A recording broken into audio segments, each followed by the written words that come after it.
Póngale una mesa aparte, allá en el rincón donde no estorbe. Ella no cena con nosotros. Necesitamos privacidad. Esas palabras salieron de la boca de Roberto, mi yerno, con la misma facilidad con la que uno escupe una semilla de aceituna al suelo. 25 pares de ojos se clavaron en mi espalda, pesados como piedras, mientras el silencio se apoderaba del salón principal del restaurante.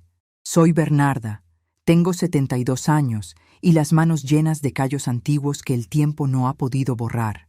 Mi hija Lucía bajó la cabeza, clavando la vista en el mantel blanco, incapaz de sostenerme la mirada. Roberto cree que soy solo una vieja viuda que vive de su caridad, una mancha en su imagen de empresario exitoso, pero olvidó que antes de que él aprendiera a limpiarse la nariz, yo ya negociaba contratos que él ni siquiera podría leer. El restaurante estaba a reventar. Era el Día de las Madres y el aire olía a perfume caro, a carne asada y a rosas frescas. Se suponía que sería una celebración familiar. Me había puesto mi mejor vestido, uno de tela gris perla que confeccioné yo misma hace años, y en la solapa llevaba mi broche de colibrí con incrustaciones de ópalo, el único lujo que conservo a la vista de todos. Cuando llegamos a la entrada de El Gran Sazón, el lugar de moda en la ciudad, vi cómo Roberto se arreglaba el nudo de la corbata y miraba mi atuendo con un desdén que no se molestó en disimular. «Roberto, por favor, es mi mamá», susurró Lucía, con esa voz temblorosa que me partía el alma. Desde que se casó con este hombre, mi niña, que antes era un torbellino de risas, se ha ido apagando como una vela sin oxígeno. «No empieces, Lucía», cortó él, chasqueando la lengua. «Tengo invitados importantes en la mesa. Socios, ¿entiendes? No puedo tener a tu madre ahí sentada contando historias de cuando vendía tamales en el mercado. No va con la imagen. Además, ya le estoy pagando la cena.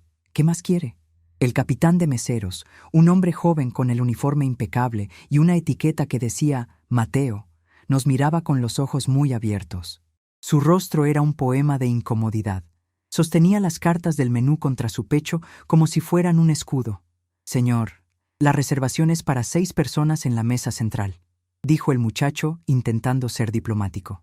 «No tenemos muchas mesas libres individuales. Es Día de las Madres, está todo ocupado». «Pues búscale un lugar», ladró Roberto, sacando la billetera y dejándola caer sobre el mostrador de recepción con un golpe seco. «En la barra, en la cocina, o en esa mesa pequeña de allá, junto a la puerta del baño. Me da igual, pero en mi mesa no se sienta». Sentí un calor subirme por el cuello, una mezcla de vergüenza y una furia antigua, de esa que se siente en el estómago. La gente en la fila de espera murmuraba. Una señora con un abrigo de piel me miró con lástima, y eso fue peor que el desprecio de mi yerno. La lástima es un sentimiento pegajoso y sucio que nadie debería recibir. Miré a mi hija. Esperé, por un segundo eterno, que ella levantara la cara, que tomara su bolso y me dijera: «Vámonos, mamá, comemos en casa». Pero no lo hizo. Se mordió el labio, se acomodó el cabello y siguió a su marido hacia la mesa principal, donde ya esperaban otros 2 matrimonios con copas de vino en la mano. Me dejó ahí parada, sola, en medio del vestíbulo. El joven Mateo se acercó a mí. Me di cuenta de que le temblaban las manos. «Señora, lo siento muchísimo», me dijo en voz baja con un tono genuino. «No sé qué decir. Si gusta, puedo intentar acomodarla en...». Levanté mi mano derecha, deteniéndolo con suavidad. Respiré hondo. El olor a leña y especias del lugar me trajo recuerdos de otra vida, pero los empujé al fondo de mi mente. No iba a llorar. Bernarda nunca llora en público. Eso lo aprendí cuando me quedé viuda a los 30 con 3 hijos y una deuda que parecía impagable. «No te preocupes, hijo», le dije, y mi voz salió firme, más ronca de lo habitual, pero sin quebrarse. «Llévame a esa mesa del rincón», la que dijo el señor. «Pero esa mesa está muy apartada, señora. Da casi al pasillo de servicio y...». «Es perfecta», aseguré, apretando el mango de mi bolso. «Desde ahí se ve todo el salón. Vamos». Caminé entre las mesas. Fue un calvario lento. Sentía las miradas de los comensales clavadas en mi nuca. «¿Viste eso?», susurraban. «Qué ingrato ese hombre. Pobre viejita». Cada paso era un esfuerzo por mantener la espalda recta, la cabeza alta, aunque por dentro sentía que me desmoronaba. Pasé cerca de la mesa de mi yerno. Él ya estaba riendo a carcajadas, sirviendo vino a sus socios, ignorando completamente mi existencia. Lucía estaba sentada en la esquina, encogida, mirando su plato vacío. Me sentaron en una mesa diminuta, apenas un cuadrado de madera con una sola silla, ubicada estratégicamente cerca de donde los meseros recogen los platos sucios. El ruido de los cubiertos chocando y el vaivén de la puerta de la cocina eran constantes. Mateo, el mesero, colocó el menú frente a mí con una delicadeza que agradecí. ¿Le traigo un vaso de agua, señora?, preguntó, casi con miedo de ofenderme. Miré el menú. Conocía este menú de memoria. No porque viniera seguido, sino porque yo conocía los orígenes de cada receta. Conocía el esfuerzo que costaba conseguir ese mole negro y sabía exactamente de dónde traían la carne.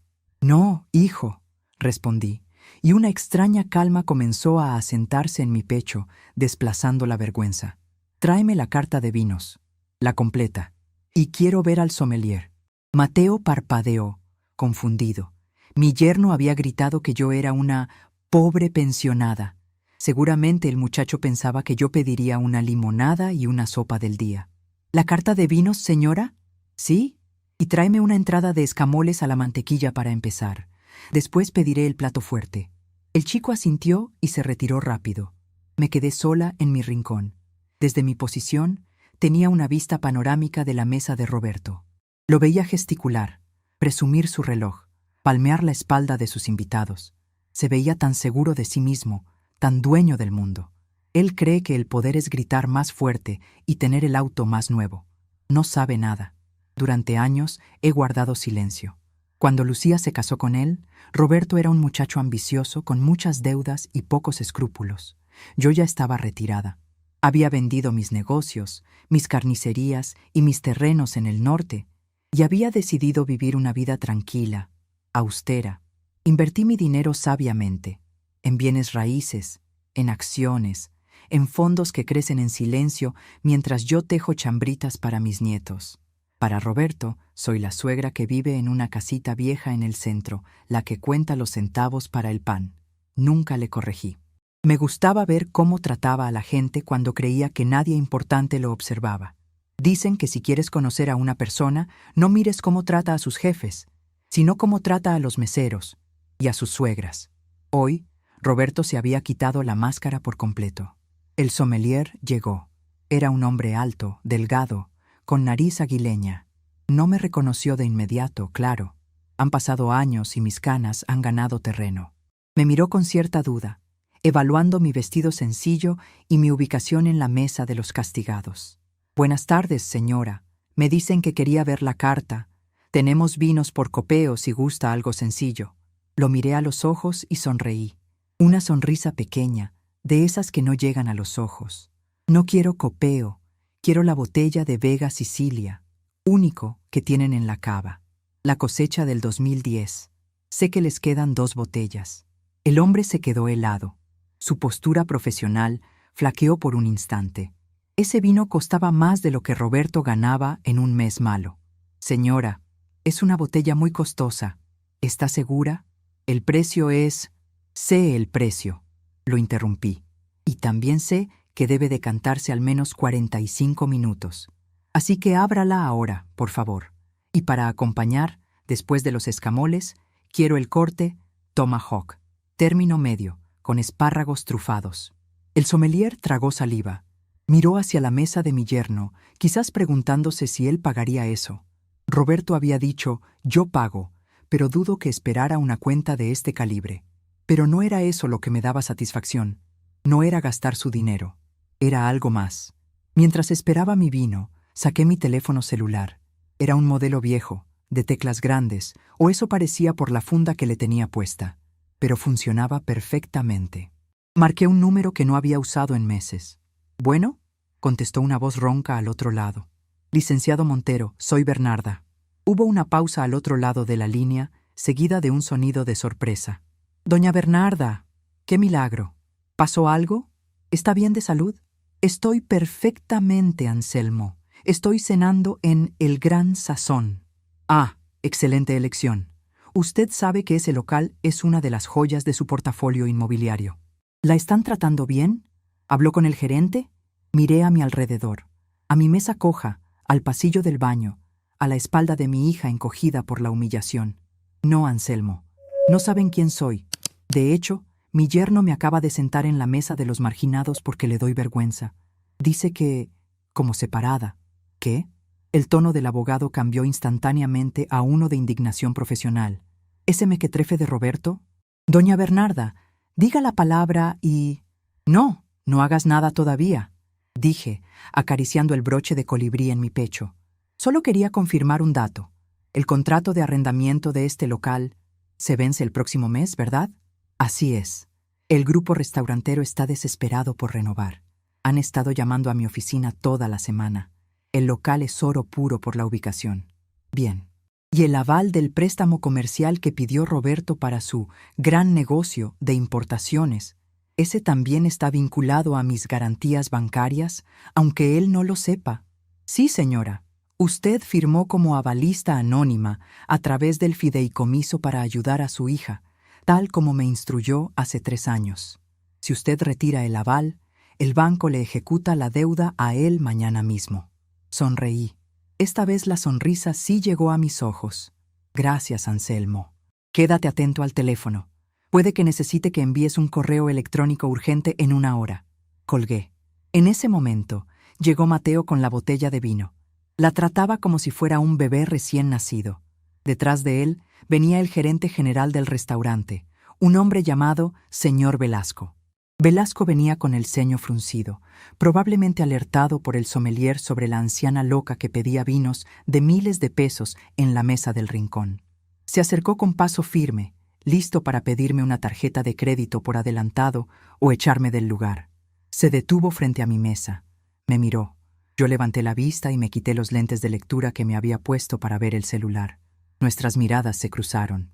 Vi el momento exacto en que la sangre se le heló en las venas. Velasco había sido mi empleado hace 20 años, cuando yo dirigía la cadena de comedores industriales. Él sabía quién era yo. Él sabía que yo no era una viejita pensionada. Él sabía que yo era la dueña del edificio donde él estaba parado. Abrió la boca para decir doña Bernarda, pero le puse un dedo sobre los labios pidiendo silencio. Buenas tardes, señor Velasco, dije con voz tranquila. Qué gusto ver que el negocio prospera. Doña... Señora, tartamudeó, mirando la mesa miserable en la que me habían puesto. ¿Qué hace usted aquí? ¿Por qué está en esta mesa? Por Dios santo, permítame moverla inmediatamente a la sala VIP. No, dije tajante. Estoy muy cómoda aquí. Mi yerno, el señor de aquella mesa ruidosa, insistió en que este es mi lugar. Y uno no debe contradecir a quien paga la cuenta, ¿verdad? Velasco miró hacia la mesa de Roberto. Su rostro pasó del pánico a una comprensión horrorizada. Sabía que Roberto era mi yerno, pero nunca había conectado los puntos de que Roberto no sabía quién era yo en realidad. Pero señora, es una falta de respeto inaceptable. Si los dueños de la franquicia se enteran de que la dueña del predio está sentada junto al baño, nadie se va a enterar por ti, Velasco. Al menos no todavía. Sírveme el vino, y quiero que hagas algo por mí. Lo que usted ordene. Esa gente en la mesa de mi yerno parecen importantes. ¿Quiénes son? Son los inversionistas con los que su yerno está tratando de cerrar un trato para su empresa. Están celebrando por adelantado, al parecer. Asentí lentamente. Así que Roberto estaba jugando al gran empresario con dinero que no tenía, frente a gente que valoraba las apariencias, mientras humillaba a la única persona que sostenía su castillo de naipes. Perfecto, dije, tomando la copa de cristal que Mateo acababa de llenar con el líquido rubí oscuro. Velasco, quiero que les des el mejor servicio, que no les falte nada, que se sientan los reyes del mundo, porque cuanto más alto suban, más dura será la caída. Velasco asintió, pálido, y se retiró con una reverencia discreta. Tomé un sorbo de vino. Era exquisito. Sabía a frutos negros, a madera, a tiempo y a paciencia. Mucha paciencia. Miré a Roberto, que reía con la boca abierta, mostrando un diente con una curación de oro que brillaba bajo la luz del candelabro. No tenía idea de que la vieja estorbo del rincón tenía el dedo puesto en el detonador de su vida. Comencé a comer mis escamoles, bocado a bocado, disfrutando cada segundo. La soledad de mi mesa ya no se sentía como un castigo, sino como el palco de honor para la función que estaba a punto de comenzar. Roberto quería una cena inolvidable. Yo me iba a encargar de que así fuera. Levanté mi copa en un brindis silencioso hacia mi hija, que seguía sin probar bocado. «Aguanta un poco más, mi amor», pensé. «Mamá ya está aquí. La venganza, dicen, es un plato que se sirve frío. Pero yo prefiero servirla con un buen vino tinto y una cuenta que nadie espera». Desde mi rincón, el restaurante parecía un teatro y yo era la única espectadora en el palco de sombras. El plato de escamoles a la mantequilla que tenía enfrente humeaba suavemente, soltando ese aroma terroso y delicado que solo se aprecia cuando uno ha tenido hambre de verdad. Me llevé el primer bocado a la boca, cerrando los ojos. Estaba perfecto, suave, cremoso, con el toque justo de epazote. Mientras saboreaba, abrí los ojos y clavé la vista en la mesa central, esa isla de ruido y vanidad donde mi yerno, Roberto, seguía dirigiendo su orquesta de mentiras. Lo vi levantar su copa, esa que brillaba bajo la luz artificial, y brindar con una sonrisa tan falsa que me dolían las muelas de solo verla. Sus invitados, dos parejas de aspecto adinerado pero con esa ansiedad en la mirada de quien necesita cerrar un negocio rápido, le seguían el juego.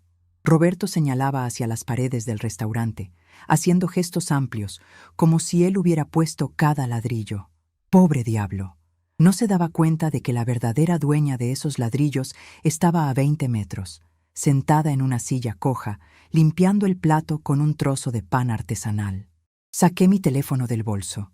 La pantalla brillaba con una luz azulada en la penumbra de mi esquina. Volví a leer el mensaje de Anselmo, mi abogado y viejo amigo. El contrato de arrendamiento del local vence mañana a las 12 de la noche. La cláusula de renovación automática se canceló hace 3 meses por falta de pago puntual de los intereses. El edificio es tuyo para hacer lo que quieras, Bernarda. Ahí estaba, el arma cargada. Velasco, el gerente, pasó cerca de mi mesa fingiendo revisar la estación de servicio de los meseros. Lo llamé con un gesto discreto de mi mano, apenas levantando el índice. Se acercó de inmediato, con esa mezcla de respeto y terror que me ha tenido desde que era un muchacho lavando ollas en mis comedores. «Dígame, doña Bernarda, ¿los escamoles estuvieron bien? ¿Le traigo algo más?» «Estuvieron divinos, Velasco», dije, limpiándome las comisuras de los labios con la servilleta de tela. «Pero necesito información. ¿Esos hombres que están con mi yerno, quiénes son exactamente?» Velasco miró de reojo hacia la mesa ruidosa y bajó la voz, inclinándose hacia mí. «El de traje azul es el señor Garrido, dueño de una importadora de textiles. El otro es un inversionista de la capital, creo que apellido Montemayor. Su yerno les está vendiendo la idea de que él es socio capitalista de este restaurante, señora. Les ha dicho que tiene influencia directa sobre la propiedad y que va a expandir el local hacia el patio trasero para hacer una terraza exclusiva». Solté una risa seca, corta, que sonó como madera partiéndose. «¿Ah, sí? ¿Va a construir en mi patio?», pregunté, sintiendo cómo la sangre me calentaba las orejas, pero ya no de vergüenza, sino de esa adrenalina vieja que sentía antes de cerrar un trato difícil. «¡Qué interesante! ¿Y ellos le creen?». «Parece que sí. El señor Roberto es muy convincente. Ha pedido las botellas más caras, excepto la que usted tiene, claro. Está gastando como si no hubiera un mañana. Para él, quizás no lo haya», murmuré, acariciando la base de mi copa de Vega Sicilia. «Velasco, escúchame bien. Quiero que me traigas el contrato de arrendamiento original. Sé que tienes una copia en la oficina de atrás. Y quiero que imprimas el estado de cuenta actual de la mesa de mi yerno. ¿Ahora mismo? Ahora mismo. Y tráeme el segundo plato. El Tomahawk. Que se tomen su tiempo en la cocina, quiero que quede perfecto. Mientras tanto, voy a disfrutar del espectáculo». Velasco asintió y desapareció hacia la oficina. Me quedé sola de nuevo, girando el vino en la copa. Miré mis manos. La piel estaba arrugada, manchada por el sol de 1000 mercados y por la edad. Roberto veía estas manos y solo veía vejez, debilidad. Veía unas manos que servían para tejer chambritas o para persignarse. Nunca se detuvo a pensar en cómo se hicieron estos callos. Recordé cuando tenía 30 años, recién viuda, cargando cajas de fruta a las 4 de la mañana en la central de abastos. Recordé el frío que calaba los huesos y el miedo a no tener para la colegiatura de Lucía. Roberto no sabe lo que es el miedo real. Él cree que el miedo es que te rechacen una tarjeta de crédito.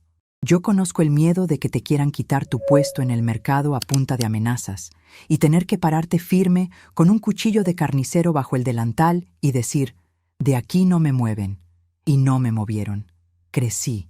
Compré el puesto de al lado, luego el local de enfrente, luego la bodega. Aprendí a leer contratos con la misma astucia con la que escogía los aguacates. Aprendí que el dinero es un martillo. Sirve para construir o para romper cabezas. Depende de quién lo empuñe. Y durante los últimos 5 años había decidido guardar el martillo en el cajón. Quería paz. Quería ser solo la abuela. Quería que Lucía fuera feliz con su marido, aunque él fuera un tonto con ínfulas de grandeza. Pero la paciencia tiene un límite, y ese límite se rompió cuando me mandó a sentar junto al baño en el Día de las Madres. Miré hacia la mesa de nuevo. Lucía seguía encogida, apenas probando su ensalada. Roberto le dio un golpe suave en el codo, probablemente regañándola por no sonreír lo suficiente a los socios. Vi cómo mi hija forzaba una sonrisa triste, una mueca dolorosa que me partió el corazón. No más, susurré para mí misma. Se acabó la abuela sumisa. En ese momento, Mateo, el mesero joven, llegó con mi plato fuerte. El trozo de carne era imponente, jugoso, con el hueso largo saliendo del plato como un desafío. El aroma de la trufa en los espárragos inundó mi pequeño rincón. «Buen provecho, señora», dijo Mateo, mirándome con una mezcla de admiración y curiosidad. Seguramente nunca había visto a una anciana comerse un tomahawk de 1,5 kilos ella sola. «Gracias, hijo. ¿Podrías hacerme un favor? Lo que guste». Pasa cerca de la mesa de mi yerno. «Quiero que escuches si mencionan mi nombre. Solo si lo mencionan. Y luego vienes y me cuentas». El chico dudó un segundo, pero vio la determinación en mis ojos. Asintió levemente y se fue a rellenar las copas de agua de las mesas cercanas. Corté un pedazo de carne. Estaba en su punto exacto, mantequilla pura. Mientras comía, sentí una extraña paz. Era la calma del general que revisa sus tropas antes de la batalla. Durante años había permitido que me subestimaran. Había dejado que Roberto me tratara con condescendencia, explicándome cosas que yo ya sabía, corrigiéndome, sobre economía o política. «Ay, suegra, usted no entiende cómo funciona el mundo moderno», me decía. «Pobre iluso. El mundo moderno se construyó sobre los cimientos que pusimos nosotros. Las reglas cambian, las modas pasan, pero la propiedad, la deuda y el poder siguen funcionando exactamente igual que hace 100 años. El que tiene el oro pone las reglas». Y él estaba bebiendo vino pagado con mi aval, sentado en mi edificio, burlándose de mí. La ironía era deliciosa, casi tanto como el vino. Mateo regresó unos minutos después. Traía la jarra de agua y una expresión de indignación que no podía ocultar. «Señora», empezó titubeando. «Dímelo, hijo, sin miedo. Ya tengo la piel muy dura. El señor, su yerno, le dijo a los otros señores que la mujer sentada en el rincón era una antigua empleada doméstica de la familia que estaba un poco mal de la cabeza. Dijo que le daban de comer por caridad, pero que preferían tenerla lejos para que no molestara con sus desvaríos. Dejé el tenedor sobre el plato con suavidad. No hubo ruido. Solo un silencio frío dentro de mi cabeza. ¿Empleada doméstica? ¿Mal de la cabeza? ¿Caridad? Sentí una risa burbujear en mi pecho, pero no era una risa de alegría. Era una risa oscura. Así que eso era lo que valía mi dignidad para él. Ni siquiera el título de suegra me concedía. Me había borrado de la familia para no manchar su imagen ante unos desconocidos. «Gracias, Mateo», dije, y mi voz sonó más tranquila de lo que yo misma esperaba. «Hiciste bien en decírmelo. Ten, toma esto». Saqué un billete de 500 pesos de mi bolso y se lo puse en la mano. «No, señora, no es necesario. Tómalo, por la lealtad. Ahora vete, que viene el gerente». Velasco apareció con una carpeta delgada bajo el brazo. Se le veía pálido. Me entregó la carpeta y se quedó parado junto a mí, como un soldado esperando órdenes. Abrí la carpeta. Ahí estaba. El contrato de arrendamiento original, firmado por el anterior dueño del restaurante y por mi sociedad anónima, Inmobiliaria La Colmena. Y debajo, el estado de cuenta de la mesa 5, la mesa de Roberto. Mis ojos recorrieron la cifra. Llevaban gastados casi 20,000 pesos y apenas iban por el plato fuerte. Botellas de champán, entradas de mariscos importados, caviar. Roberto estaba tirando la casa por la ventana. «Velasco», dije sin levantar la vista del papel, ¿el sistema de cobro ya tiene actualizada la nueva política de descuentos familiares? Velasco parpadeó, confundido. ¿Descuentos familiares? Señora, no tenemos... Exacto, no hay descuentos. Pero quiero que hagas un ajuste especial en esta cuenta. Quiero que cargues mi cena, mi botella de Vega Sicilia y mi propina del 30% a la cuenta de la mesa 5. ¿A la mesa de su yerno? Sí. Él dijo muy claro al entrar. Yo pago. ¿Qué más quiere? Pues le voy a tomar la palabra. Pero eso no es todo. Saqué una pluma de mi bolso. Una pluma Fuente Montblanc que perteneció a mi difunto esposo. Una de las pocas cosas de valor que Roberto nunca había notado. Escribí una nota rápida al reverso del contrato de arrendamiento. Mi caligrafía seguía siendo firme, elegante y letal. Cuando pidan la cuenta, Velasco, no se la vas a llevar tú. Quiero que se la lleve Mateo. Y quiero que entregues esta carpeta con el contrato y mi nota junto con el ticket. ¿Quiere que les diga quién es usted? No, todavía no. Deja que lean. Deja que los números hablen primero. Quiero verle la cara cuando se dé cuenta de que la vieja loca del rincón acaba de beberse un vino que cuesta más que su reloj falso. Velasco asintió, tragando saliva. Entendido, doña Bernarda. Ah, y una cosa más, agregué, señalando mi plato vacío. Tráeme el postre, quiero el volcán de chocolate.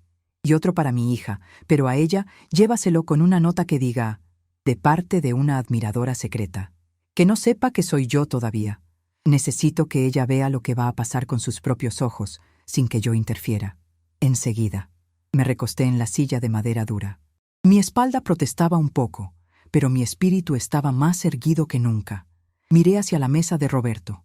Él estaba riendo de nuevo, con la cabeza echada hacia atrás, totalmente ajeno a que la guillotina ya estaba cayendo sobre su cuello. Pensé en todas las mujeres como yo, las que nos volvemos invisibles con la edad, las que somos tratadas como muebles viejos que estorban en la decoración moderna. Nos subestiman porque caminamos lento, porque hablamos bajito, porque preferimos escuchar a gritar, pero olvidan que las raíces de los árboles más viejos son las que rompen el concreto. Roberto creía que tenía el control. Creía que me había humillado poniéndome en esta esquina oscura, junto al olor a desinfectante y el ruido de los platos sucios. Lo que no sabía era que me había dado el mejor regalo posible, la invisibilidad. Y desde la invisibilidad, uno puede ver los hilos que mueven a los títeres. Tomé el último sorbo de mi copa. El sabor complejo del vino me llenó la boca. Era hora de empezar a mover mis propios hilos. La cena estaba por terminar, pero la verdadera función apenas iba a comenzar. Me ajusté el broche de colibrí en la solapa. El pequeño pájaro de ópalo parecía brillar con luz propia en la oscuridad. Los colibríes son bonitos, sí, pero también son territoriales y feroces cuando defienden lo suyo. Y Roberto estaba a punto de descubrir que había entrado en el jardín equivocado. El postre llegó a la mesa de mi yerno como una pequeña montaña negra humeante. Era un volcán de chocolate, tal y como lo había pedido, con una bola de helado de vainilla derritiéndose lentamente en la cima. Mateo, el mesero, lo colocó frente a Lucía con una reverencia casi teatral. Desde mi rincón, vi cómo mi hija levantaba la vista, sorprendida, sacada de su trance de tristeza. «¿Qué es esto?», preguntó Roberto, con ese tono de irritación que usa cuando algo se sale de su guión. «No pedimos postre todavía. Estamos hablando de negocios, niño. Retíralo». «Es una cortesía, señor», dijo Mateo, manteniendo la compostura tal como Velasco le había instruido. «Específicamente para la señora Lucía». Roberto frunció el ceño, mirando el plato como si fuera una ofensa personal. «¿Cortesía de quién?», ladró, mirando alrededor del restaurante, buscando quizás a algún conocido o competencia. «¿De la casa?». «De una admiradora secreta que observa desde lejos», respondió el muchacho, y dejó caer sobre la mesa la pequeña tarjeta color crema que yo había escrito minutos antes. Lucía tomó la tarjeta con dedos temblorosos. Vi cómo sus ojos se llenaban de lágrimas al leerla. No decía mucho, solo: la dulzura que te falta en la mesa, te la mereces en la vida. Levanta la cabeza. No estaba firmada. Sabía que mi letra, disfrazada ligeramente, le recordaría algo profundo, una memoria de infancia, pero en ese momento de estrés, la duda era mi mejor aliada. ¿Qué dice? Roberto le arrancó la tarjeta de las manos. Admiradora secreta. ¡Qué estupidez! Seguro se equivocaron de mesa. Pero bueno, cómetelo rápido, Lucía, que necesitamos el espacio para los planos. Los inversionistas, el señor Garrido y el señor Montemayor, intercambiaron miradas divertidas. Para ellos, era una anécdota curiosa en una cena que se estaba volviendo tediosa. Para mí, era el primer peón que movía en el tablero. Me acomodé en mi silla de madera, sintiendo el respaldo duro contra mis vértebras. Ya no me molestaba. La incomodidad física era irrelevante cuando la mente está afilada. Tomé mi copa de Vega Sicilia, que ya iba por la mitad, y saboreé el líquido oscuro. Era hora de subir la apuesta. Hice una seña al sommelier, que había estado rondando mi zona con una atención que contrastaba ridículamente con mi ubicación junto a la puerta de la cocina. Se acercó de inmediato, rígido como un poste. «Dígame, doña Bernarda, ese señor de traje azul, el señor Garrido», murmuré, señalando discretamente con el borde de mi copa. He notado cómo mira su copa de vino de la casa con cierta decepción. Se ve que es un hombre que sabe de uvas, a diferencia de mi yerno, que solo sabe de etiquetas y precios. Es un conocedor, señora. Pidió la carta de reservas al llegar, pero el señor Roberto insistió en el vino de la casa para maridar mejor, según dijo. Sonreí con malicia. Roberto, siempre tan tacaño cuando cree que nadie se da cuenta, intentando ahorrar en el alcohol mientras gastaba en la comida para impresionar. Un error de novato. A los hombres de negocios viejos se les conquista por el hígado, no por el estómago. Quiero que le lleves una copa de mi botella, ordené, empujando la botella de Vega Sicilia hacia él. Dile que la señora del Rincón ha notado su buen gusto y que sería un pecado que un paladar como el suyo se fuera de aquí sin probar la cosecha 2010. El sommelier abrió los ojos como platos. ¿Quiere que le sirva de su botella exclusiva a la mesa de ellos? Solo a él. Y al otro señor, a Montemayor.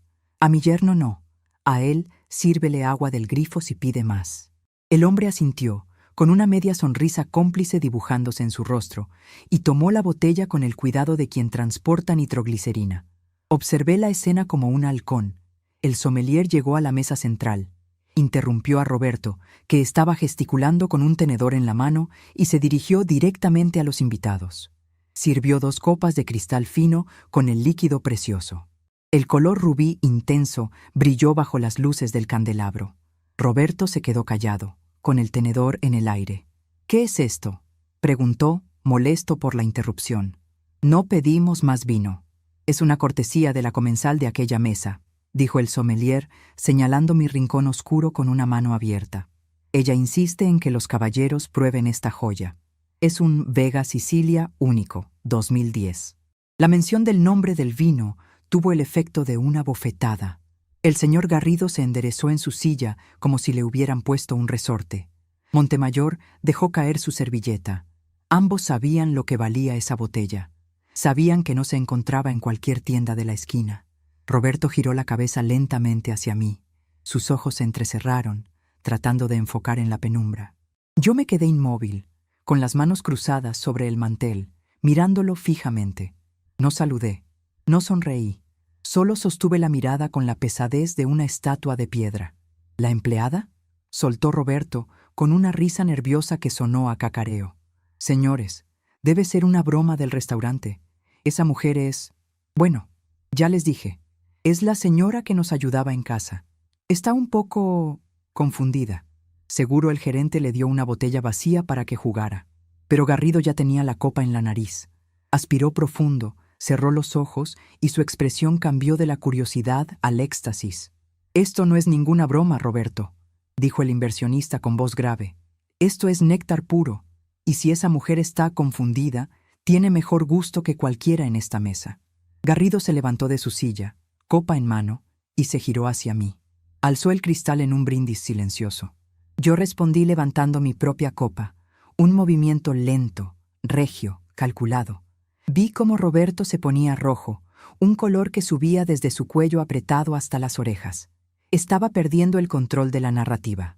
Sus socios ahora estaban más interesados en la vieja loca del rincón que en sus proyecciones financieras. «Siéntate, Garrido, por favor», siseó Roberto, jalándole la manga del saco. «No le des alas. Se va a venir a sentar aquí y nos va a arruinar la noche con sus historias de lavandería». «Roberto, cállate un momento», intervino Montemayor, probando el vino. «¿Tú sabes cuánto cuesta esta botella?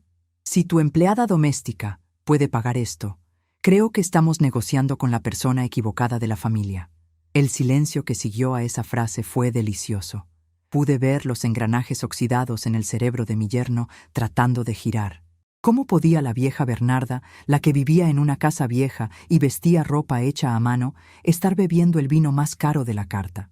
Debe ser un error del gerente, seguramente pensaba. Le cobraron mal o se la regalaron por lástima. La negación es un refugio poderoso para los tontos. Roberto se levantó de golpe, tiró la servilleta sobre la mesa. «Voy al baño», anunció, pero sus ojos estaban fijos en mí. Venía hacia mi mesa. Lo vi acercarse con ese paso agresivo que usan los hombres inseguros para intimidar. Cruzó el salón, esquivando meseros, con la mandíbula tensa. Yo no me moví, ni un milímetro. Seguí cortando un trozo imaginario de pan en mi plato vacío, tranquila como el agua de un pozo. Llegó a mi mesa y se inclinó sobre mí, apoyando ambas manos en la madera, invadiendo mi espacio. Olía a colonia barata y a sudor agrio. «¿Qué crees que estás haciendo, Bernarda?», susurró con veneno en la voz. «¿Te crees muy graciosa mandando vinitos? ¿De dónde sacaste para pagar eso? ¿Le robaste la tarjeta a Lucía?».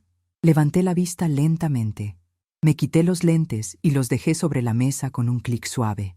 «Buenas noches, Roberto. Veo que estás disfrutando la velada».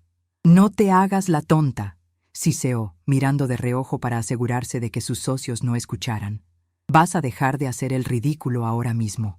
Te vas a levantar, vas a salir por la puerta de servicio y te vas a ir a tu casa. Yo le diré a Lucía que te sentiste mal». «No me siento mal, Roberto. Al contrario, me siento llena de vida, y la cena no ha terminado». «Tú no tienes dinero para pagar esto», golpeó la mesa con el dedo índice cerca de mi copa. «Cuando llegue la cuenta y vean que no tienes un centavo, ¿quién crees que va a tener que pagar? Yo. Y no pienso poner un peso por tus caprichos de vieja senil». Solté una risita suave. Fue el sonido lo que lo descolocó. No esperaba risa, esperaba miedo. Esperaba a la suegra sumisa que agacha la cabeza. «Tienes razón en una cosa, muchacho», le dije, usando esa palabra, muchacho, para reducirlo a su tamaño real. «Tú vas a pagar. Tú dijiste muy claro al entrar. Yo pago todo, y yo soy una mujer de palabra». «Estás loca. Voy a llamar al gerente para que te saquen». «Llámalo», lo reté, recostándome en la silla y cruzando los brazos. «Anda», grita. «Haz un escándalo frente a tus socios millonarios, que vean cómo tratas a la madre de tu esposa en su día. Estoy segura de que al señor Garrido le encantará ver ese espectáculo». Roberto se quedó congelado. Miró hacia su mesa. Los dos inversionistas nos observaban con atención, murmurando entre ellos. Si hacía una escena, perdía el negocio. Si no hacía nada, perdía el control. Estaba atrapado en su propia trampa de apariencias. «Esto no se queda así», masculló, con el rostro descompuesto. «En casa vamos a hablar. Y olvídate de ver a tus nietos por un buen tiempo». Esa amenaza, esa fue la gota que derramó el vaso. Usar a mis nietos, a mi sangre, como moneda de cambio. Sentí un frío glacial recorrerme la espalda, pero no era miedo. Era la confirmación de que no debía tener piedad. «Vuelve a tu mesa, Roberto», dije con voz de acero, tan baja que tuvo que inclinarse más para oírme. «Vuelve a tu mesa, siéntate y sonríe, porque la cuenta ya viene. Y créeme, no vas a querer perderte el final de esta fiesta». Él me miró con una mezcla de odio y confusión. No entendía de dónde salía esa autoridad. Nunca me había visto así. Para él, yo era un mueble viejo. Pero los muebles viejos a veces son de caoba maciza y pesan más de lo que uno cree. Se dio la media vuelta y regresó a su mesa, caminando rígido. Lo vi sentarse, forzar una sonrisa y decir algo que hizo reír a los demás, aunque su risa sonó hueca. Hice una señal a Velasco, que esperaba en las sombras cerca de la caja registradora. El gerente asintió. Tenía la carpeta azul en la mano, la carpeta con el contrato y la cuenta modificada. Velasco se la entregó a Mateo. Le susurró unas últimas instrucciones y le dio una palmada en el hombro. El muchacho respiró hondo, como quien va a la guerra, y caminó hacia la mesa central. Desde mi rincón sentí cómo el tiempo se ralentizaba. El ruido de los cubiertos, las risas de otras mesas, la música de fondo, todo se desvaneció. Solo existía ese trayecto de 5 metros entre el mesero y la mesa de mi yerno. Mateo llegó. Roberto ni siquiera lo miró. Estaba demasiado ocupado tratando de recuperar la atención de Garrido. «La cuenta, señor», dijo Mateo, poniendo la carpeta de piel sobre el mantel blanco. «Déjala ahí», dijo Roberto con desdén, sin interrumpir su discurso sobre crecimiento exponencial. «Disculpe, señor», insistió Mateo, con una valentía que me llenó de orgullo. «El gerente me pide que revise el contenido ahora mismo. Hay un asunto legal que requiere su firma para cerrar la mesa». «¿Asunto legal?». Roberto se detuvo. Los inversionistas dejaron de comer. Lucía levantó la vista, asustada. «¿De qué hablas?». Roberto tomó la carpeta y la abrió con un movimiento brusco, listo para quejarse por el servicio. Vi el momento exacto. Vi cómo sus ojos bajaron al papel. Vi cómo su ceño se fruncía al principio, tratando de entender por qué había un contrato de arrendamiento ahí. Vi cómo pasaba la página y veía el estado de cuenta. 53,000 pesos. Esa era la cifra que brillaba al final del ticket. Mi cena, mi botella de 30,000 pesos, la cena de ellos y el cargo por ocupación indebida de espacio comercial. La cara de Roberto pasó del rojo al blanco ceniza en cuestión de segundos. Su boca se abrió, pero no salió ningún sonido. Parecía un pez sacado del agua. «¿Qué es esto?», susurró, tan bajo que nadie más lo oyó, pero yo pude leer sus labios. «¿Qué demonios es esto?». Garrido, curioso por la reacción, se inclinó hacia adelante. «¿Algún problema con la cuenta, Roberto? ¿Te olvidaste la cartera?», bromeó el inversionista. Roberto no respondió. Sus ojos se levantaron del papel y, como si fueran atraídos por un imán, cruzaron todo el salón hasta clavarse en mí. Yo estaba lista. Levanté mi copa de vino una última vez. Incliné la cabeza ligeramente a la derecha, en un gesto de reconocimiento. Y entonces, solo entonces, dejé que una sonrisa verdadera, amplia y terrible, se dibujara en mi rostro. El contrato que tenía en las manos tenía mi firma al final. Bernarda C., viuda de R. El mismo nombre que estaba en los pagarés que él había firmado sin leer la letra chiquita de la balista. Roberto miró el papel, me miró a mí, miró a Velasco que estaba parado detrás de mí con los brazos cruzados, y finalmente entendió. El castillo de naipes no solo se estaba cayendo, se estaba incendiando. «¿Roberto?», preguntó Lucía tocándole el brazo. «¿Qué pasa? Estás pálido». Él dejó caer la carpeta sobre la mesa como si quemara. Las hojas se esparcieron un poco. El señor Montemayor, con esa curiosidad impertinente de los ricos, estiró el cuello y leyó el encabezado del documento visible. «Contrato de arrendamiento. Propietaria. Bernarda Casas», leyó en voz alta. «Oye, Roberto, ¿Bernarda no es el nombre de tu suegra?». El sonido de ese nombre en boca de un extraño fue como una campana fúnebre. Me puse de pie. Mis piernas ya no dolían. Mis 72 años pesaban menos que una pluma. Tomé mi bolso, alicé mi vestido gris perla y comencé a caminar hacia ellos. No como la viejita que va al baño, sino como la dueña que va a inspeccionar su propiedad. El silencio se hizo en el restaurante a medida que avanzaba. Los meseros se apartaban a mi paso. Velasco venía 2 pasos detrás de mí, como mi guardia pretoriana. Llegué a la mesa. Roberto seguía paralizado, mirando el contrato. Lucía me miró con los ojos muy abiertos, sin entender nada. Puse una mano sobre el hombro de mi hija. Fue un toque suave, maternal, pero firme. «Buenas noches, caballeros», dije, y mi voz resonó clara y fuerte, sin el temblor de la edad. «Espero que el vino haya sido de su agrado. Es de mi cava personal». Garrido se puso de pie de un salto, casi tirando su silla. «Señora, ¿usted es?» «Soy Bernarda Casas», dije, mirando a Roberto directamente a los ojos, que ahora estaban llenos de terror puro. «Soy la dueña de este edificio. Soy la dueña del local. Y, lamentablemente para algunos, soy la suegra que come separada porque no combina con la decoración». El restaurante entero parecía contener el aliento. Roberto intentó hablar, intentó decir algo, balbucear una excusa, pero las palabras se le atoraron en la garganta. «Pero no se preocupen», continué, sonriendo a los inversionistas. «Mi yerno insistió en pagar la cuenta, y yo siempre le he enseñado que las deudas se pagan hasta el último centavo». Me giré hacia Roberto y le di una palmadita en la mejilla, suave, humillante. «¿Verdad, mijo?». La risa nerviosa de Roberto se apagó como una vela soplada de golpe. El silencio que se instaló en la mesa fue tan denso que casi se podía masticar, más pesado que el corte de carne que acababan de comer.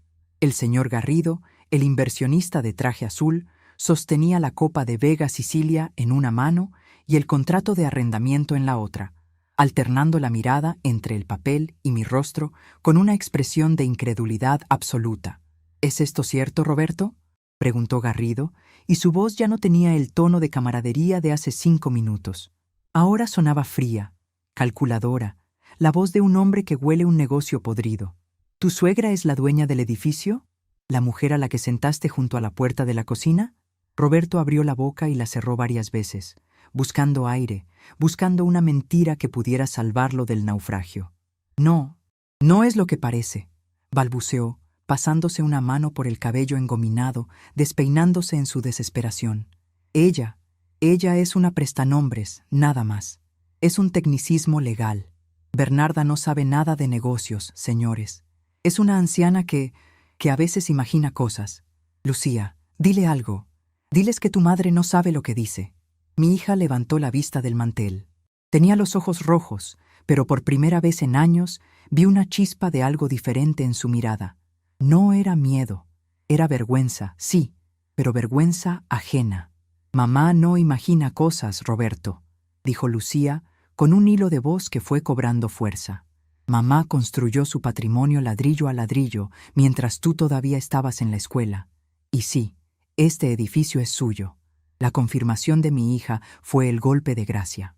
El señor Montemayor, el otro inversionista, dejó sus cubiertos sobre el plato con un tintineo deliberado y se limpió la boca con la servilleta, como si quisiera quitarse el mal sabor de la compañía de mi yerno. «Roberto», dije yo, apoyando mis manos llenas de callos sobre la mesa, esas manos que él tanto despreciaba. «No solo soy la dueña del edificio, soy la razón por la que el banco no te ha embargado la camioneta en la que llegaste. Soy la firma que avala tus delirios de grandeza». «¡Cállate!», gritó él, golpeando la mesa y haciendo saltar las copas. Varios comensales de las mesas cercanas se giraron alarmados. «Estás arruinando todo». «Velasco», bramó, buscando al gerente con la mirada desorbitada. «Saque a esta mujer de aquí. Es una orden, soy el cliente VIP». Velasco dio un paso al frente saliendo de mi sombra. Se ajustó el saco de su uniforme y miró a Roberto con una calma profesional que resultaba insultante para mi yerno. «Lo siento, señor Roberto», dijo el gerente con voz firme, «pero en este establecimiento la propietaria tiene derecho de admisión, y la propietaria es la señora Bernarda. Si alguien debe retirarse por alterar el orden, me temo que tendría que ser usted». Roberto se puso de pie de un salto, con el rostro congestionado de furia. Parecía un animal acorralado. Intentó arrebatarle el contrato a Garrido, pero el inversionista retiró la mano con agilidad. «Un momento», dijo Garrido, poniéndose de pie y encarando a mi yerno. Aunque eran de la misma estatura, la dignidad del empresario hacía que Roberto pareciera diminuto. «Déjame entender esto. Nos trajiste aquí, al restaurante de tu propiedad, para pedirnos 3 millones de pesos para una expansión. Nos dijiste que tenías el control total del inmueble y activos sólidos». «Y los tengo», chilló Roberto, sudando a mares. «Todo esto es mío por derecho. Soy el hombre de la casa». «No tienes nada», intervine yo, con voz tranquila, disfrutando cada sílaba. «El contrato de arrendamiento vence en 24 horas, Roberto. Y adivina qué, no pienso renovarlo. No a ti. No bajo estas condiciones». Montemayor se levantó también, abrochándose el botón del saco. Roberto, creo que nuestra reunión ha terminado. Nosotros no hacemos negocios con personas que mienten sobre sus activos. Y mucho menos, añadió, mirándome con respeto, con hombres que tratan a su familia como basura para impresionar a extraños. Eso dice mucho de tu carácter. Y el carácter es lo único que importa cuando hay dinero de por medio. No se vayan. Es un malentendido. Roberto intentó agarrar del brazo a Montemayor, pero éste se soltó con un gesto brusco de repulsión. No me toques, advirtió el inversionista. Señora Bernarda, ha sido un honor conocerla, aunque las circunstancias sean lamentables.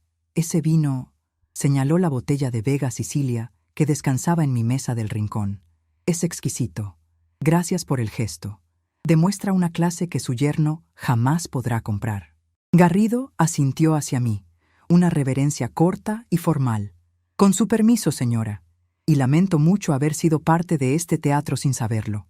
Ambos hombres tomaron sus maletines y se dirigieron a la salida sin mirar atrás. Roberto se quedó parado en medio del salón, con los brazos extendidos hacia la nada, viendo cómo su futuro financiero cruzaba la puerta giratoria y desaparecía en la noche. La gente en el restaurante murmuraba. Ya no me miraban con lástima. Ahora miraban a Roberto con esa curiosidad morbosa con la que se mira un accidente de tráfico. Él se giró lentamente hacia mí. Sus ojos estaban inyectados en sangre, una mezcla de odio puro y pánico absoluto. ¿Estás contenta?, siseó, acercando su rostro al mío, ignorando a Velasco que se tensó listo para intervenir. ¿Estás feliz, vieja bruja? Acabas de costarme el negocio de mi vida. Me has arruinado. Tú te arruinaste solo, muchacho, le respondí, sin retroceder ni un milímetro. Yo solo encendí la luz para que todos vieran el tiradero que tienes. Te voy a demandar, amenazó, señalándome con un dedo tembloroso. Voy a alegar demencia senil. Te voy a quitar el manejo de tus bienes. Lucía testificará. ¿Verdad, Lucía? Roberto se giró hacia mi hija, buscando a su cómplice habitual, a la esposa sumisa que siempre bajaba la cabeza para evitar conflictos. Dile, Lucía, dile que está loca, dile que tú manejas todo.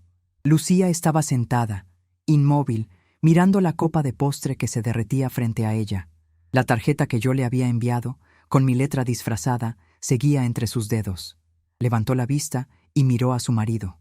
Por primera vez vi a mi niña, a la verdadera, asomarse detrás de esa máscara de miedo que había usado durante años. No, Roberto, dijo Lucía. Su voz no tembló. No voy a mentir por ti. No hoy. No después de ver cómo sentaste a mi madre junto al baño en el Día de las Madres. Tú eres mi esposa. Me debes lealtad.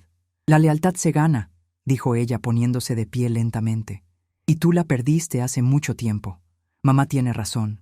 Todo esto, señaló el restaurante, la ropa cara, las joyas falsas, es una mentira, y estoy cansada de vivir en ella. Roberto parecía a punto de estallar. Apretó los puños. Si te pones de su lado, te vas con ella. Te quedas sin nada, sin casa, sin coche, sin nada. Solté una carcajada seca. Fue el momento de sacar la última carta, la que tenía guardada bajo la manga. Ay, Roberto, qué mal informado estás, dije, sacando mi teléfono celular.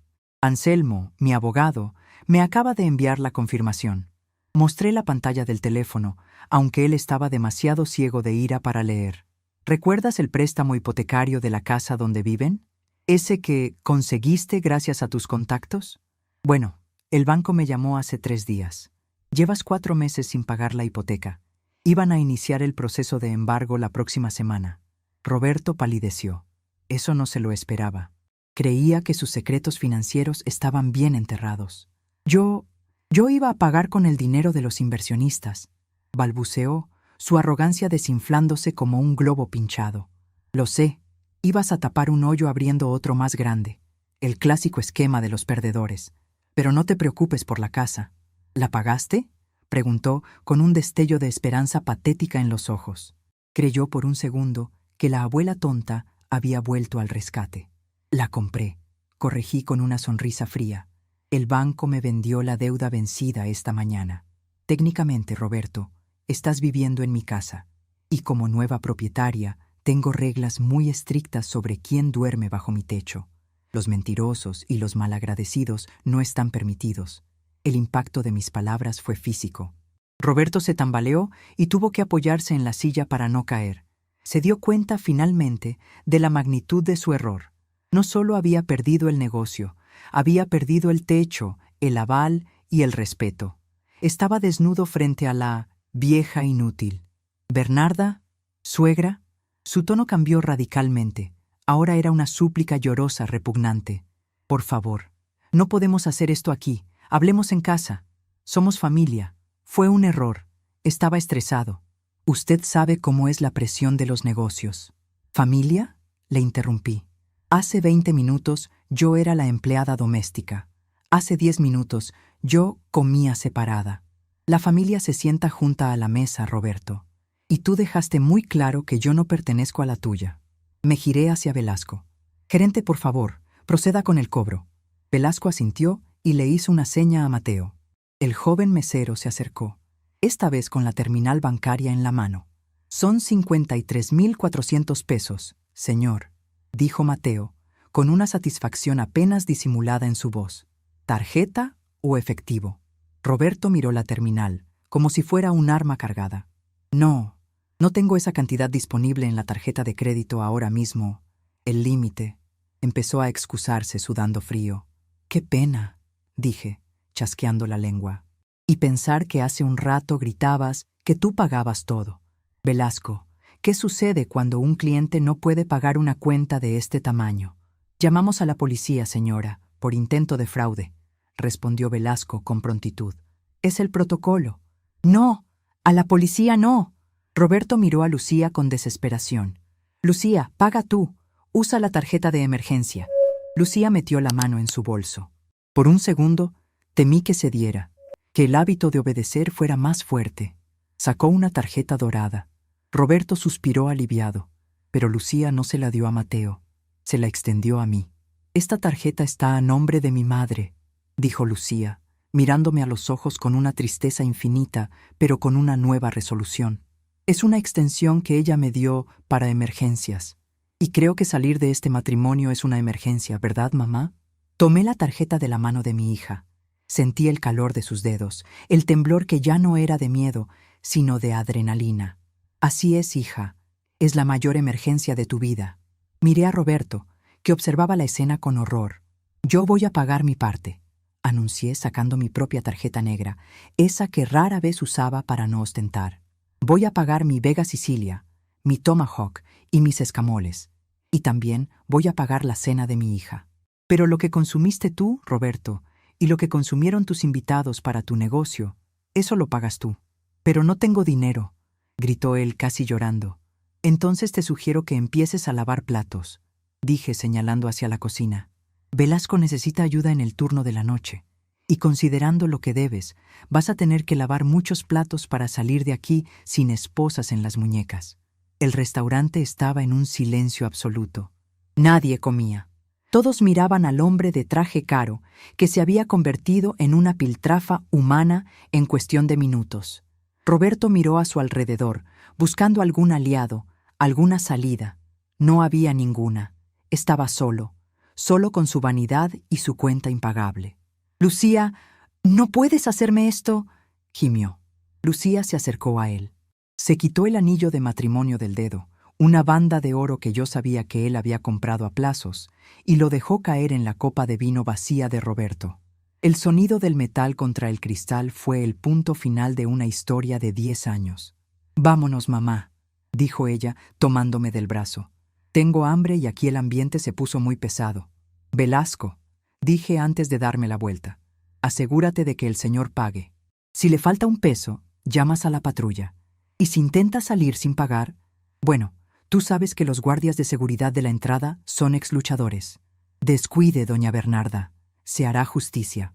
Caminé hacia la salida con mi hija del brazo.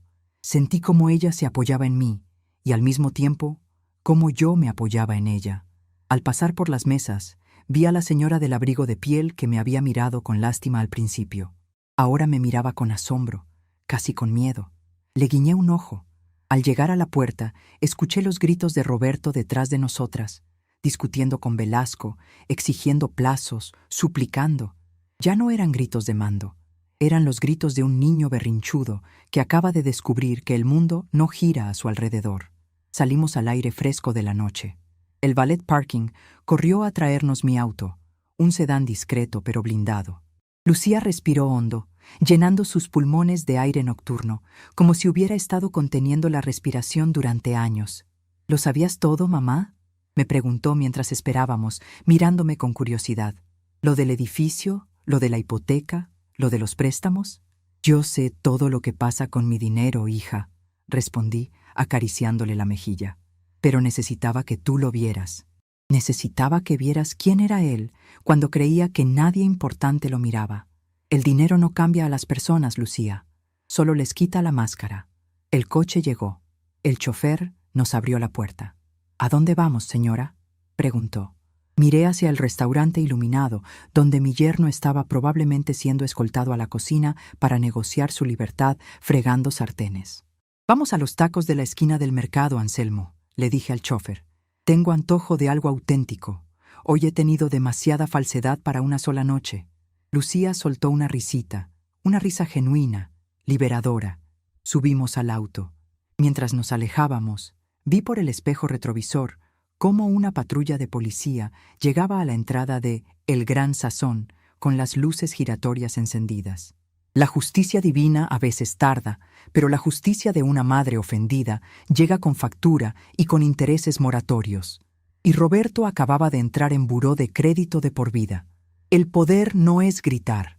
El poder es tener la capacidad de susurrar y que el mundo tiemble. Y esta noche, el mundo de Roberto se había venido abajo con un simple susurro. Ahora, quedaba reconstruir a mi hija. Esa sería mi siguiente gran inversión. El sol de la mañana entraba por la ventana de la cocina, iluminando el vapor que salía de la taza de café de olla. Era un lunes, pero se sentía como el primer día de un año nuevo. Frente a mí, Lucía comía unos chilaquiles verdes con un apetito que no le había visto en una década. Ya no tenía los hombros encogidos ni la mirada temerosa clavada en el plato, esperando una crítica sobre su peso o su ropa. Tenía los ojos hinchados de tanto llorar la noche anterior. Sí, pero había una luz nueva en ellos, una calma que solo llega después de que la tormenta ha arrancado los árboles podridos de raíz. ¿Está rico, mija?, le pregunté, sirviéndole un poco más de frijoles refritos. Delicioso, mamá. No sabía que recordabas cómo me gustaban, respondió ella, sonriendo levemente. Una madre nunca olvida lo que nutre a sus hijos, dije, sentándome frente a ella. Y tampoco olvida lo que los envenena. La casa estaba en silencio. No ese silencio tenso que Roberto imponía con su presencia, donde nadie podía hacer ruido porque el Señor estaba trabajando. Era un silencio de paz. Anselmo, mi abogado, se había encargado de todo durante la madrugada. Roberto no había regresado a dormir. De hecho, dudo que vuelva a pisar esta casa, o cualquier propiedad mía, en lo que le resta de vida. El teléfono sonó. Era Anselmo. Puse el altavoz para que Lucía escuchara. No más secretos. Buenos días, doña Bernarda. Tengo el informe de la delegación. Dímelo sin rodeos, Anselmo. El señor Roberto pasó la noche en los separos preventivos. El restaurante presentó cargos por intento de fraude y alteración del orden público. Al parecer, cuando la policía llegó, intentó agredir al oficial alegando que era una conspiración de su suegra. Eso no le ayudó mucho. Además, al revisar sus antecedentes en el sistema, saltaron varias alertas de deudas bancarias y demandas civiles de otros socios a los que había estafado anteriormente. Lucía dejó el tenedor sobre la mesa. Suspiró, pero no vi lástima en su rostro, solo resignación. ¿Qué va a pasar con él?, preguntó mi hija. Saldrá bajo fianza en unas horas, seguramente, explicó Anselmo, pero su reputación está acabada. Los señores Garrido y Montemayor, los inversionistas de anoche, ya corrieron la voz en el círculo empresarial. Nadie va a querer hacer negocios con él. Y en cuanto a la casa, bueno, las cerraduras ya fueron cambiadas esta mañana, tal como usted ordenó, doña Bernarda. Sus cosas personales están en cajas en la cochera, listas para que las recoja. Gracias, Anselmo. Procede con la demanda de divorcio. Quiero que sea rápido. Alega violencia económica y psicológica. Tenemos pruebas de sobra. Colgué el teléfono. Miré a mi hija. Esperaba que se derrumbara, que el hábito de ser la esposa sumisa la hiciera dudar. Pero Lucía se limpió la boca con la servilleta, se puso de pie y fue hacia la cafetera. ¿Sabes qué es lo más triste, mamá?, dijo de espaldas. Que no lo extraño. Siento que me quité una mochila llena de piedras. Me levanté y la abracé por la espalda. Sentí sus huesos, todavía frágiles, pero su columna estaba recta. El miedo pesa mucho, hija, y tú llevabas cargando el miedo de él y el mío también. Pero eso se acabó. Ahora toca reconstruir. Esa tarde decidí que no nos quedaríamos encerradas. Teníamos asuntos pendientes en el Gran Sazón. No quería que quedara ninguna duda sobre quién mandaba ahí, y necesitaba asegurarme de que mi gente estuviera bien. Llegamos al restaurante antes de que abrieran al público. El personal estaba en plena limpieza. Cuando entré, el murmullo cesó de golpe. Ya no me veían como la viejita del rincón. Ahora me veían con una mezcla de respeto y temor reverencial. Velasco salió de la oficina corriendo, abrochándose el saco. «Doña Bernarda, qué honor tenerla aquí de nuevo. ¿Todo bien? ¿Necesita algo?» «Tranquilo, Velasco. No vengo a comer, vengo a trabajar. Reúne a todos en el salón principal. A todos. Cocineros, lavaplatos, meseros y valet parking». 5 minutos después, tenía a 30 personas formadas frente a mí. Busqué con la mirada hasta que encontré a Mateo. El muchacho estaba en la última fila, nervioso. «Mateo, ven al frente», ordené. El chico avanzó con las manos entrelazadas. «Anoche tuviste el valor de hacer lo correcto, aunque te temblaban las piernas», dije, poniendo una mano en su hombro. «Podrías haberte burlado de la viejita sentada junto al baño, como hizo mi yerno. Podrías haber ignorado mi petición, pero me trataste con dignidad. Y la dignidad es la moneda más valiosa en este negocio». Saqué un sobre de mi bolso. «Aquí tienes tu bono de lealtad. Es suficiente para que termines tus estudios de gastronomía sin tener que doblar turno. Y a partir de hoy, eres el capitán de meseros del turno de la mañana. Necesito gente con ojos en la cara y corazón en el pecho dirigiendo el servicio». Mateo tomó el sobre con los ojos llenos de lágrimas. No pudo hablar, solo asintió repetidamente. Los demás empleados aplaudieron. Fue un aplauso real, no de compromiso. Sabían que las reglas del juego habían cambiado. Luego me dirigí a Velasco. «Gerente, ¿esa mesa del rincón, la que está junto a la puerta de la cocina y los baños?» «Sí, señora. La quitaré inmediatamente. La mandaré a la bodega para que nadie más tenga que sentarse ahí». «No», lo detuve. «No la quites. Quiero que la dejes exactamente donde está. Pero vas a ponerle un mantel de terciopelo y un cartel permanente que diga «reservado para la memoria de la arrogancia». Que se quede vacía siempre. Que sirva de recordatorio para todos los que entren aquí. En esta casa, nadie es menos que nadie, y el que se crea superior terminará comiendo polvo». Velasco asintió, pálido pero sonriendo. Entendía el mensaje. «Y una cosa más», agregué, tomando la mano de Lucía y presentándola ante todos. «Quiero que conozcan a la nueva directora de operaciones de mis propiedades comerciales. Mi hija, Lucía, se encargará de supervisar que este y todos mis locales funcionen como Dios manda. Ella firmará los cheques a partir de ahora. Así que, cualquier problema, lo hablan con ella». Lucía me miró sorprendida. No lo habíamos discutido, pero al ver las caras expectantes de los empleados, su postura cambió. Levantó la barbilla, esa barbilla que era idéntica a la mía, y dio un paso al frente. «Gracias, mamá», dijo, y luego se dirigió al personal con una voz firme. «Señores, vamos a trabajar. Quiero revisar los inventarios y las condiciones de la cocina. He notado que el menú necesita una actualización. Vamos a recuperar la esencia de este lugar». Me quedé atrás, observándola. En cuestión de minutos, mi hija había pasado de ser una sombra a ser una líder. Solo necesitaba que le quitaran el pie del cuello para poder respirar y crecer. Roberto la había convencido de que era inútil, pero la sangre no miente. Ella tenía el comercio en las venas. Salí al patio del restaurante, ese patio que Roberto quería destruir para hacer su terraza VIP. Había un viejo árbol de jacaranda en el centro, con sus flores moradas cubriendo el suelo. Me senté en una banca de hierro forjado y respiré hondo. Pensé en Roberto. Me contaron después que intentó entrar a otros restaurantes de la zona para pedir trabajo, pero la noticia de lo ocurrido en el Día de las Madres había corrido como pólvora. En este pueblo, maltratar a una madre es un pecado capital, pero maltratar a una madre que resulta ser la dueña de medio centro histórico es un suicidio social. Ahora vivía en un pequeño cuarto de azotea en la periferia, lejos de los lujos que nunca fueron suyos. Se había vuelto invisible, justo lo que él intentó hacerme a mí. La vida tiene un sentido del humor muy irónico. Miré mis manos, esas manos llenas de manchas y arrugas que tanto le avergonzaban. Estas manos habían amasado pan, habían cargado cajas, habían firmado contratos millonarios y habían secado las lágrimas de mis nietos. La sociedad nos dice a las mujeres mayores que ya no servimos, que debemos retirarnos a un rincón a tejer y a esperar la muerte en silencio.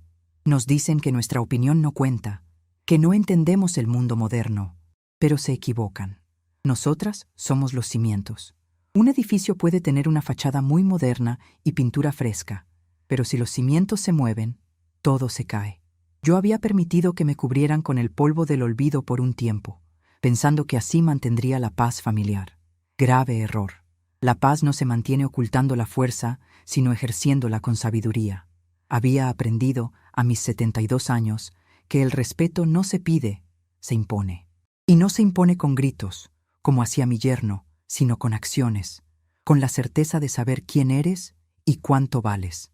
Semanas después, organizamos una comida familiar en casa, no en un restaurante de lujo, sino en el comedor de mi casa, con las ventanas abiertas y el olor a mole poblano inundando cada rincón. Invité a mis otros hijos, a mis nietos, a Anselmo y, por supuesto, Lucía estaba a mi derecha. La mesa estaba puesta con la vajilla buena, esa que no se rompe con mirarlas.